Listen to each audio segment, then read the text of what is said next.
Next हमारे पास आती है integration by parts.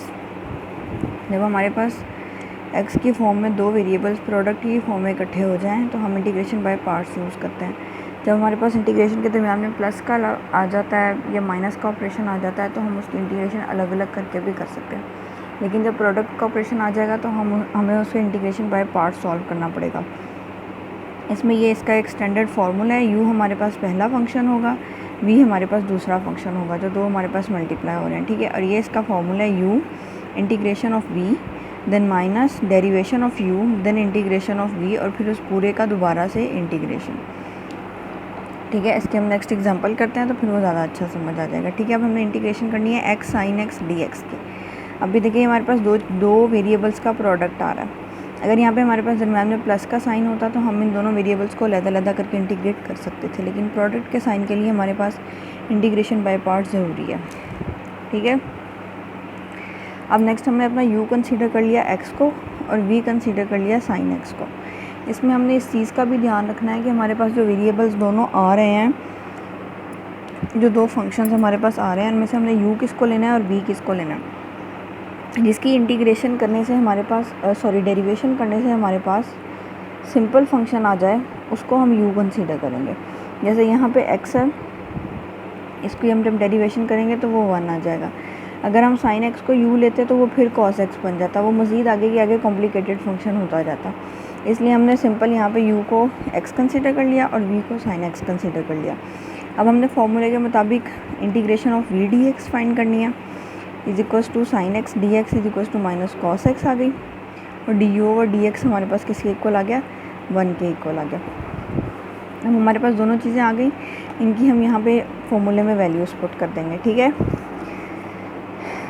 I x is equals to minus cos x हमारे पास क्या था, इंटेग्रल वी डी एक्स, ठीक है, minus 1 D you over D x की जगह पे, और फिर आगे इंटेग्रल वी डी एक्स की जगह पे फिर से माइनस कॉस एक्स। ये वाला माइनस और ये वाला माइनस मिलके दोनों पॉजिटिव, ठीक है, यहाँ पे पॉजिटिव साइन आएगा, और ये वाला एक्स जो है ये इधर क्या हो जाएगा, minus cos x plus integral cos x. Integration cos x की क्या होती है हमारे पास, साइन एक्स, और सिंपल हमारे पास minus x cos x plus sine x answer आ गया, ठीक है। इससे नेक्स्ट हमारे पास आ रहा है x4 ln ऑफ x, ठीक है। यहाँ पे हमने ln ऑफ x को u ले लिया क्योंकि इसकी डेरिवेशन हमारे पास सिंपल आ रही थी। ln x की इंटीग्रेशन हमारे पास कॉम्प्लिकेटेड हो जाती, इसलिए हमने u is equals to ln of x और v is equals to x raise to power 4 ले लिया। D you over D x हमारे पास क्या आ गया, 1 ओवर x, और इंटेग्रल v हमारे पास क्या आ गया, x 5 ओवर 5। इस पर हमने पावर रूल अप्लाई किया, 4 + 1 पावर 5 डिवाइड में भी 4 + 1 पावर 5, ठीक है। अब जब हम फॉर्मूले में वैल्यूज़ इसकी पुट करेंगे, ln of x dot x 5 over 5 minus 1 over x dot x 5 over 5, यहाँ से एक x हमारे पास कैंसिल आउट होकर सिंपल x 4 रह गया, 1 ओवर 5 हमने बाहर कंसीडर कर लिया। x 5 ln of x over 5 is equals to x 4 पे जब दोबारा इंटीग्रेशन अप्लाई की तो x 5, और जिसका नीचे वाला पावर वाला जो था डिनोमिनेटर वाला 5 था, वो बाहर वाले 5 से मल्टीप्लाई होकर 25, तो हमारे पास ये इसका सिंपल आंसर आ गया। इससे नेक्स्ट क्वेश्चन अब हमारे पास है √x cos √x dx, ठीक है। यहाँ पे √x हमारे पास एक कॉम्प्लिकेटेड फंक्शन आ रहा है, इसलिए हम इसमें सब्स्टिट्यूट कर लेंगे x is equals to Z square, so that जब हम इसका, मैंने पहले भी इंटीग्रेशन में ये बात बताई है कि जब हम किसी एक वेरिएबल से दूसरे वेरिएबल में सब्स्टिट्यूशन करते हैं या चेंजिंग करते हैं तो हमें इसके साथ जो dx होता है उसको भी चेंज करना पड़ता है, ठीक है। तो इसका हमने dx जब फाइंड किया तो वो क्या आया, 2z dz, ठीक है। अब √x cos √x की जगह पे हमने वैल्यूज़ पुट कर दी, x किसके इक्वल था, जी स्क्वायर के, जी स्क्वायर cos z,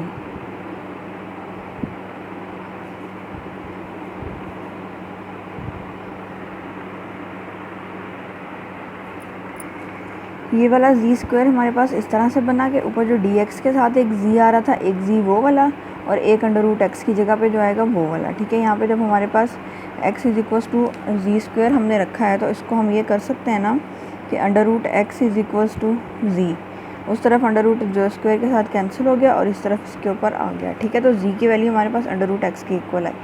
अब यहाँ पे एक z ये वाला और एक हमारे पास जो था वो अंडर रूट एक्स वाला दोनों मिला के जी स्क्वायर हो गया, और 2 कांस्टेंट था उसको हमने बाहर निकाल लिया।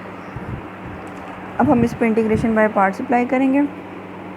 u is equals to Z square, v is equals to cos Z, D you over D Z किसके इक्वल आ गया 2z के, और integral of v cos Z किसके इक्वल आ गया साइन जी के। और अब हमने इसके अंदर वैल्यूज़ पुट कर दी। जब वैल्यूज़ पुट की 2z square sine z minus integral 2z sine z d z, और यहाँ पे हमारे पास फिर से जो है वो प्रोडक्ट में 2 वेरिएबल्स आ रहे हैं। वेरिएबल सेम है लेकिन दोनों वेरिएबल आपस में मल्टीप्लाई हो रहे हैं, ठीक है। यहाँ पे z और साइन जी, इसके ऊपर हम again integration by parts apply करेंगे। 2z square sine z minus 2z, और यहाँ पे इसमें z को हमने u कंसीडर कर लिया, साइन जी को हमने v कंसीडर कर लिया, ठीक है। 2z वैसे ही, u पहला वाला फंक्शन हमारे पास वैसे ही आता है, अगले की इंटीग्रेशन आती है साइन जी की integration minus cos 2z plus 2 into minus cos 2z, वैसे का वैसे ही साथ चल रहा है, ठीक है। उसके बाद इसकी दोबारा फिर 2z स्क्वायर साइन जी प्लस 2z कॉस जी, ये वाला दोनों इकट्ठा होकर यहाँ पे आ गया हमारे पास, और फिर ये माइनस कॉस जी की इंटीग्रेशन हमारे पास 2 साइन जी दोबारा से आ गई, ठीक है। फिर इसको आगे से हमने सिंप्लीफाई किया, 2x sine under root X. Simplify किस तरह से कि हमने दोबारा अपने क्वेश्चन के फॉर्म में लेके आना है उसको, तो z की जगह पे वापस x और अंडर रूट एक्स, जहाँ जहाँ पे z स्क्वायर है वहाँ पे x, और जहाँ x था z था वहाँ अंडर रूट एक्स पुट करके दोबारा उसकी सब्स्टिट्यूशन हमने x में कंसीडर कर दी, और ये हमारे पास इसका फाइनल आंसर आ गया, ठीक है। इससे नेक्स्ट क्वेश्चन है हमारे पास x सीकेंड स्क्वायर थीटा, ठीक है। अब यहाँ पे x को हमने u कंसीडर किया, सीकेंड स्क्वायर थीटा को v कंसीडर किया। पहला फंक्शन हमारे पास वैसे ही आता है x, सीकेंड स्क्वायर थीटा की इंटीग्रेशन टेंजेंट x, और यहाँ पे D you over D x आना था, और डी एक्स की डेरिवेशन 1, और सीकेंड स्क्वायर थीटा की इंटीग्रेशन दोबारा से डी एक्स टेंजेंट एक्स आ गई, x ten x minus tangent x d x, x tangent x बाहर आ गया, माइनस टेंजेंट एक्स की इंटीग्रेशन हमारे पास होती है ln of सीकेंड x plus constant of integration, ठीक है। इससे नेक्स्ट क्वेश्चन हमारे पास x को secant square theta D x, ठीक है। x हमारे पास u कंसीडर हो गया, कोसेकेंड स्क्वायर थीटा x हमारे पास v कंसीडर हो गया, x की वैसी फॉर्म, कोसेकेंड स्क्वायर थीटा के integration minus cot x minus x की डेरिवेशन 1, और कोसेकेंड स्क्वायर थीटा की हमारे पास इंटीग्रेशन माइनस कॉट x दोबारा से, फिर ये वाला माइनस और ये वाला माइनस मिलके प्लस हो गए, यहाँ से ये एक माइनस कॉट x वाला स्टार्ट में आ गया, इधर से फिर ये कॉट x सिंपल, और कॉट x की इंटीग्रेशन हमारे पास ln ऑफ साइन x, और ये चीज़ हमारे पास वैसे ही रह गई।